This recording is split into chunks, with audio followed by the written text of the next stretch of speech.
Hi guys, thanks for tuning in today. Today we're going to restore and bring to a mirror finish polish. This is a side cover, the stator side for a Yamaha RT1 360, 1972 I think. And what we're going to do is we'll start by, I'm going to bead blast probably this side, and I'll hand sand this side to show that it can be done either way. If you don't have a bead blaster. And there's not too many scratches on here, so you might have to hit a couple of these with maybe some 320, 400. We'll see how that comes out. And then we'll move on to a non-woven pad, start working it out, and then end up with a cotton buffer wheel. I do have some Dremel bits and a non-woven, and I also have some cotton ones to get into the finer areas. A wool pad for an angle grinder if we need it, and also a wool or cotton buffing wheel for this can go on a 1/4-inch angle grinder. So we'll step through the different steps. I've got different sandpapers, finer grits that we can work it down to get it so it polishes up nice. The first thing we need to do is remove this breather. This is broken, but these are only like $4 or $5 on eBay. So we'll knock this out first, and then we have to remove this cover here, because covering a clutch actuator, it's like on a helical. When you pull the clutch, this actually pulls in and out, and it pushes the clutch push rod to actuate the clutch. So we'll remove that so we can clean all this up, and this will take a lot of cleaning. That'll be the first step, really, is to put this in some hot degreaser. I'll just use some water and citrus degreaser. This one isn't too bad. This one's sealed up. This one's in where the chain is and that, so it gets pretty bad. So we'll clean this up. So the first thing is we'll tackle this, taking this actuator out. And if you look close on here, I don't know if you can see it, there's a small little dot on the screw heads. That means it's a JIS screw. And what you want to use is JIS screwdriver. It's actually different than Phillips. It'll work on Phillips, but Phillips really doesn't go to the JIS. It just doesn't lock in quite as nice. You can use it, everyone does, but you take a chance of stripping it out. You know, this isn't that big of a deal on these, but this screwdriver here is a JIS screwdriver, but it's also an impact, which is nice. It's an impact for getting them off only. It won't impact it back on, but you can put it on here, hit it with a hammer, and it'll twist just like a regular impact driver. So these probably won't need it.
So now we'll take and soak these in some degreaser.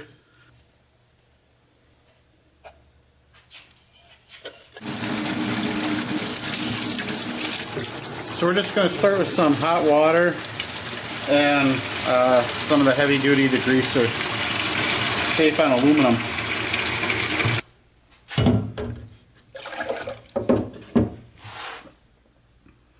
We're just going to let it soak for a while and I'll bring it back.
Okay, so now that we have this back from the degreaser, we scrubbed it all up, got it real clean.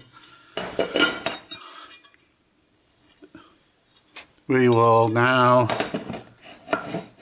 go ahead and bead blast this side, and I'll hand sand this side. The bead blasting will also give a little bit of tooth for the paint when we paint this for the paint to bite to. So we'll go ahead and do that now.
So we'll start on these couple deep scratches with some 400,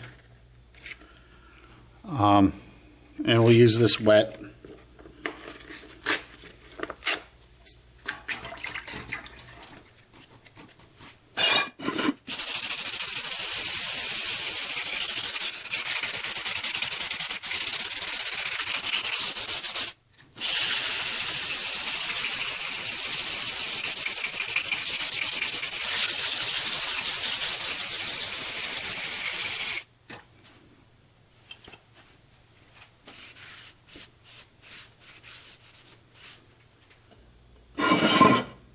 This scratch here is a little deeper than I thought, so we'll probably step it up to 320.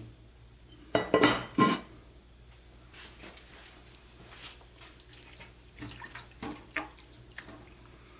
have these little sanding blocks that work really nice.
So there we go, we got the deep scratches out. That was 320. Still a couple little spots, but this will be good. So we'll go on to 400.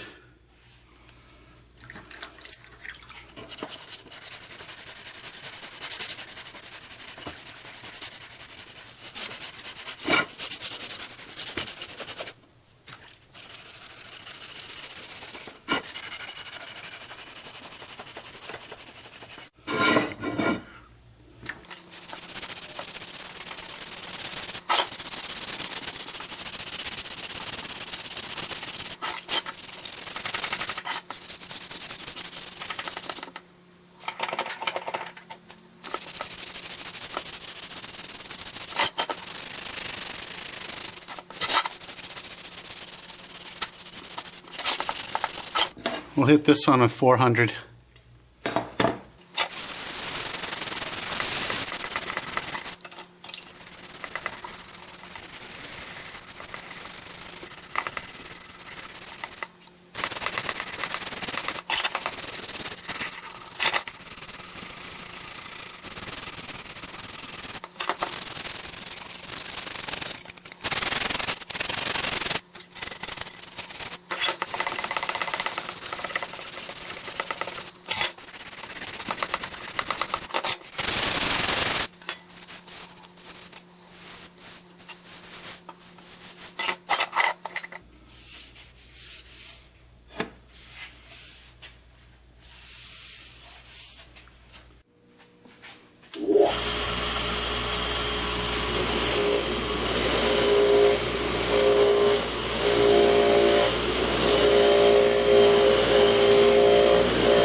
It's pretty much ready for polishing now.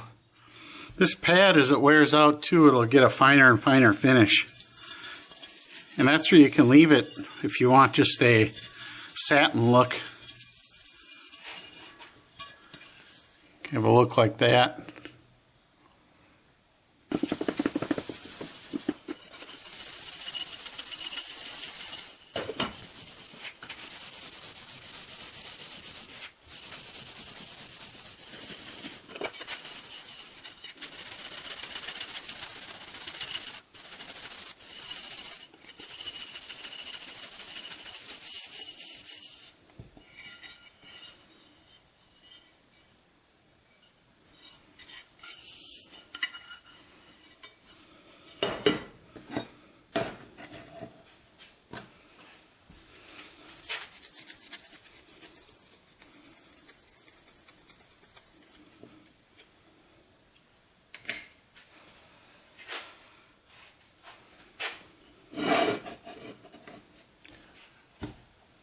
So this could be your final product if you're looking for satin.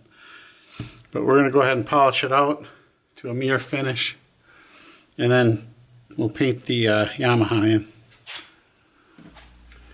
This is what I like to use for compound, griots. I use this for everything, buffing paint out. Aluminum works great. I like that or the 3M.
Okay, so now after going over it with the cutting compound, I'm going to go over it with some of this Jeweler's Rouge on the cotton pad, and this should bring it out really good.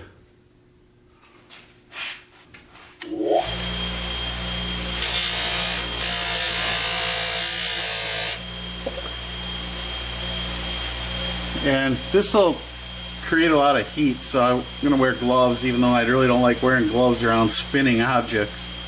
But we're going to be careful.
Hit it with a little glass cleaner.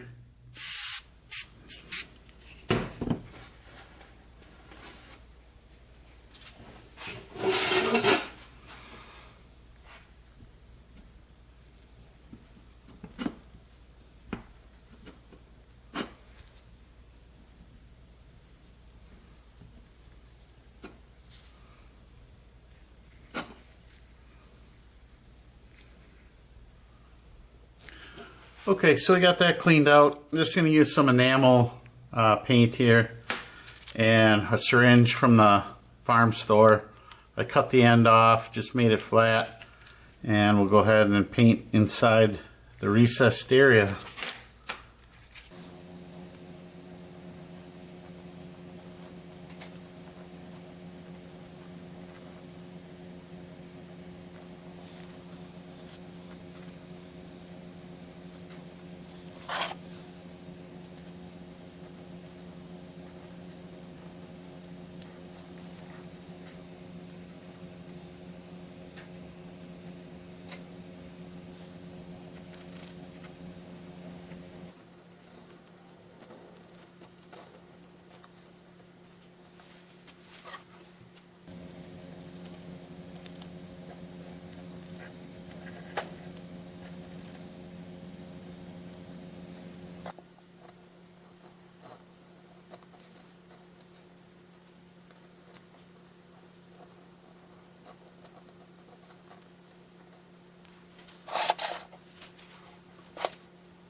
That's all set.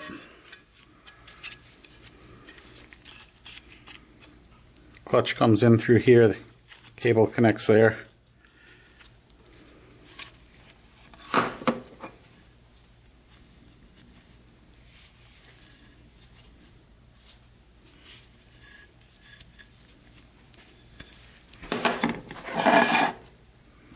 And put the cover on.